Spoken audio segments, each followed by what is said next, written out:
So my research interests have shifted over the past years since I was a graduate student. The first thing that I was interested in was looking at that plurality of interpretations over time. How had Muslims understood their holy book, and what did it mean for them to have such different understandings of something that had a moral implication, like the treatment of women?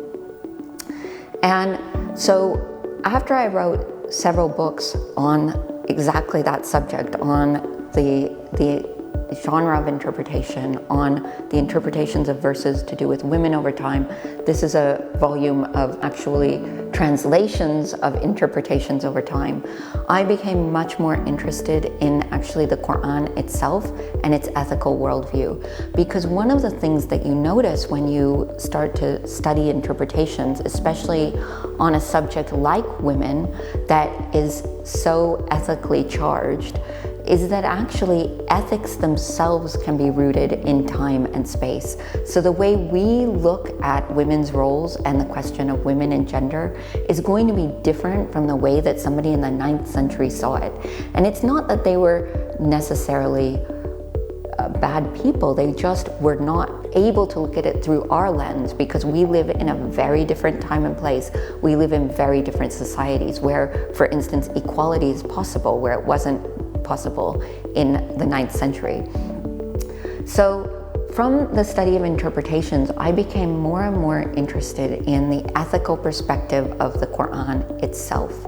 And that led to this publication, which is on women and households in the Quran, in which I think my own understanding of the ethical perspectives of the Quran really developed, because I was able to see that the Quran really in its own time, and this is where the study of the Quran in its own time and in its own context, the Quran as a historically grounded text, where that becomes so important.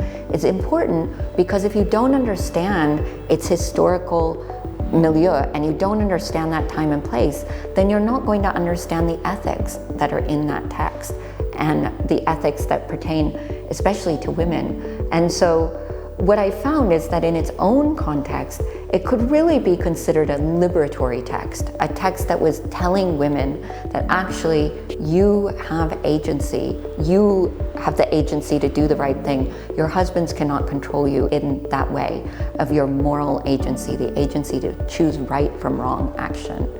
And I just found that really striking, because it seemed so strikingly modern, coming from a really ancient text, a really early text. So that's where you get the question of how do the ethics of the Quran travel over time.